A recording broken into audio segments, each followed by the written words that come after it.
মামা দুটো পড়িয়ে দেখেছে কিন্তু কথাবার্তা বলতে পারেনি, বান্দর চলে গেছে ওদিকে। ভয় পাচ্ছিল, ওদের বর আছে না? এদের বর আছে। তুই কি পোটাতে গেছিলে?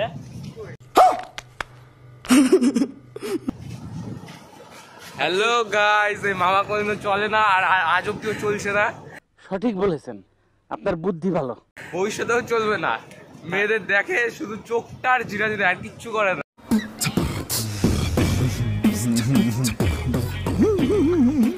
আর খড়ি? হ্যাঁ, হ্যারি তো কিছুই করে না, ও শুধু দেখেই যায় দেখেই যায়।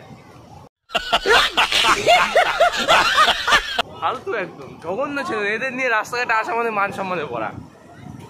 কথা কি ক্লিয়ার না ভেজাল আছে? হ্যালো গাইজ, এখন আমরা চলে এলাম মোহনাতে। এখানে অনেক বড় মাছের আড়ত আছে। এই যে প্রথমবার মোহনাতে এলাম, চলো তোমাদের মোহনাটা একবার ঘুরে দেখাই। আর সকালবেলাও যেহেতু বেরিয়েছি, খিদেও পেয়ে গেছে, এখানে টিফিনও করব। তো চলো তোমাদের একবার মোহনাটা ঘুরে দেখাই। বন্ধুরা ওই যে আছে দেখতে পাচ্ছ, ওরা সব ঘুরছে। চলো।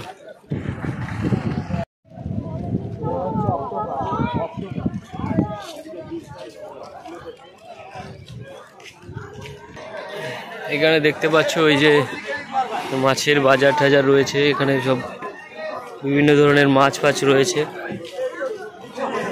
এখানে চিংড়ি মাছ থেকে শুরু করে ইলিশ মাছ, সব ধরনের মাছ রয়েছে এখানটায়। এটা কি মাছ ভাই? ওই লাল রঙের কাঁকড়া।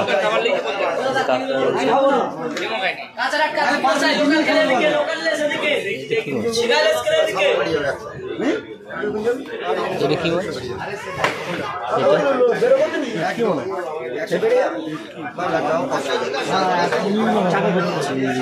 কত বড় বড় ইলিশ।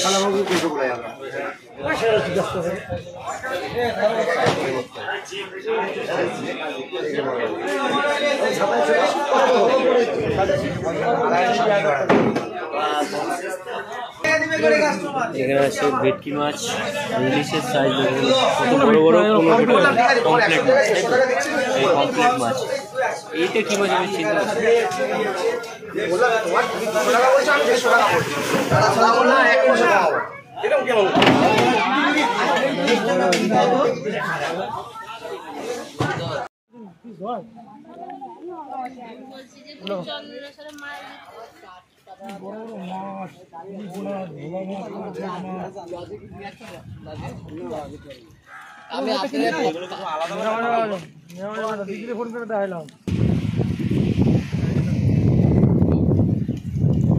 এটা হচ্ছে মোহনার বিচ।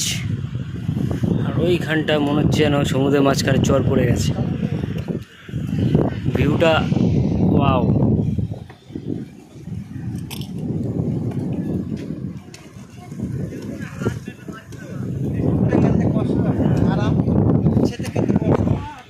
দেখো, মেন কথা হচ্ছে মোহনায় দেখার মতো হলো ওই মাছের বাজার, বাকি আর কিছুই নেই। আর এই একটা বিচের মতো আছে, ঠিক আছে, মনে হয় যেন সেই মরুভূমিতে এসেছি, বাকি আর কিচ্ছু নেই মোহনাতে। তালসারি তো কালকে তোমাদেরকে দেখালাম, ওই তালসারিতে যাওয়াটাও মানেও তো বেকার, পুরো বেকার, কিচ্ছু নেই। আর এইখানেও সেই মাছের বাজার, যদি মনে করো যে মাছ কিনবে, মানে জ্যান্ত মাছগুলো, তো এইখানে মাছ ফাছ সব পাওয়া যায়। এখানে বাজার আছে বড়, বাকি আর কিছু নেই।